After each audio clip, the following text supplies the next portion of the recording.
Good morning again. Welcome to my YouTube channels at sa aking mga supporters na rin at viewers.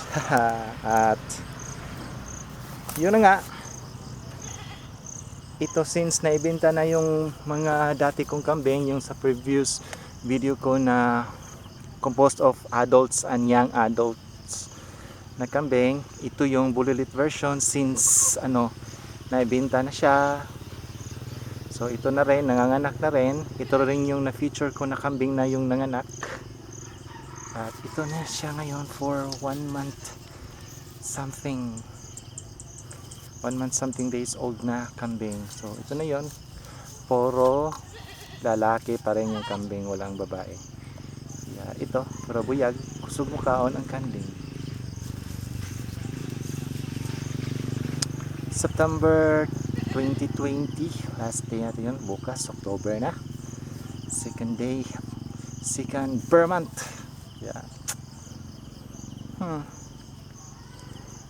Mangangamoy Pasko na tayo, pero yung kapaligiran mainit. Bughaw na bughaw yung langit.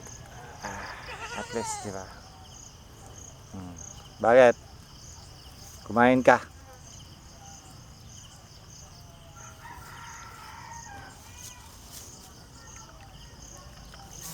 Kumain ka, kambing. Nandun yung iba kong kambing. Yon. Tapos, na rin yung kumain. Artihan lang to.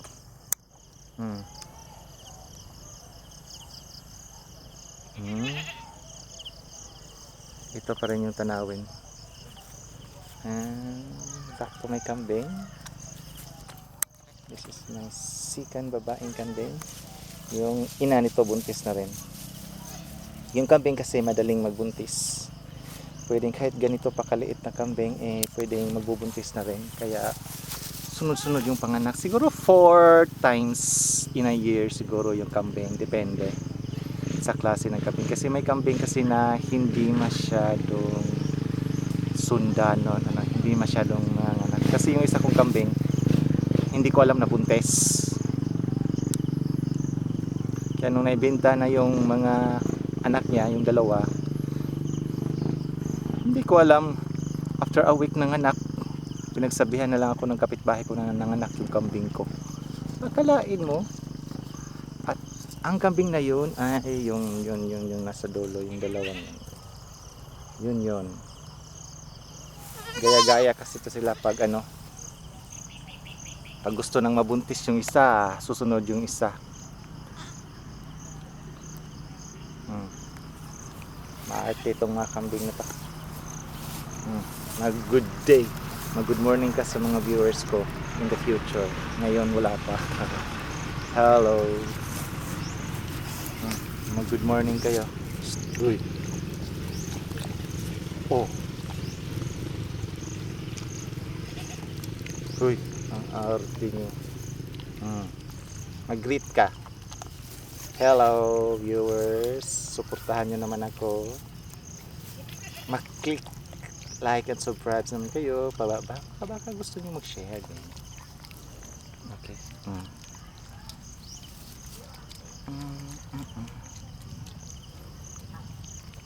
Hindi naman na to araw-araw pinapakain ko yung kambing, pero araw-araw ko itong pinapainom. Kasi maraming damo. Anong silbi ng damo?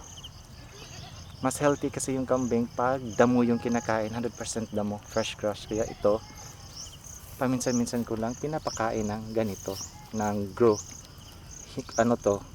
Pollard.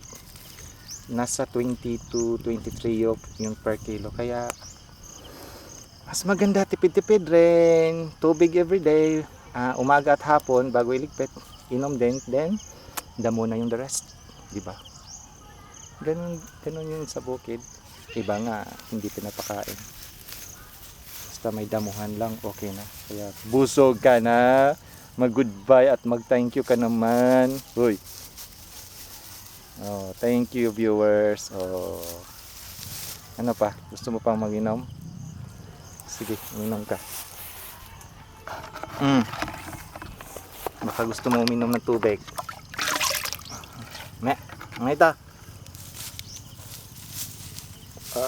Naku. Itong kambing na to.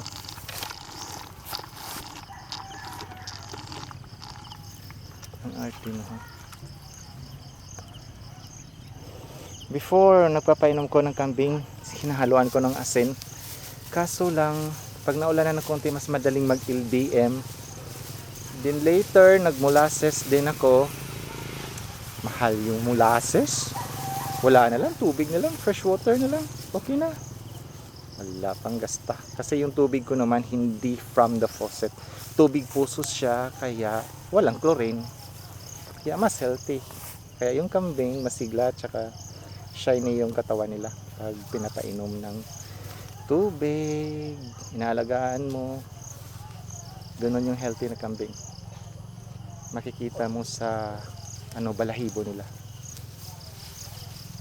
Pag medyo humihina-hina naman sila, magkakasakit, nagda-dry skin sila, nagda-dry balahibo sila. Yung ganun yung pag-alaga ng kambing. Ayon sa mga obserbasyon ko. At sa mga sabi-sabi, basta bawal sa angasin sa akin. Yung naman yung ano bang tawag doon? Yung sugar naman, mahal kasi. Yung molasses kasi mahal, tapos hindi available at all the time sa merkado, sa public market. Kaya nag-switch ako to central na sugar. Instead of molasses, nag-switch ako to central. Yun yung tawag sa amin sa pula na kalamay. Pero mahal kasi yung sako, mahal, 1,000 plus. Kaya tubig na lang. O, diba? Okay na, bye-bye na for now. Yun lang yung munting kaalaman ko sa pag-aalaga ng kambing. As long as pinapakain ito at anong tawag dito, basta pinapakain na, pinapainom. Tapos pag umulan, diligpitin. Huwag masyadong initan. Ganun lang naman yung kambing, diba? Walang masyadong gastos. Tsaka lubid lang yung puhunan mo. As long as may kambing ka na lalaki, babae, yun na. Wala kinang ibang problemahin pa. Yung pagpapakain na lang, hindi kaya ng baboy.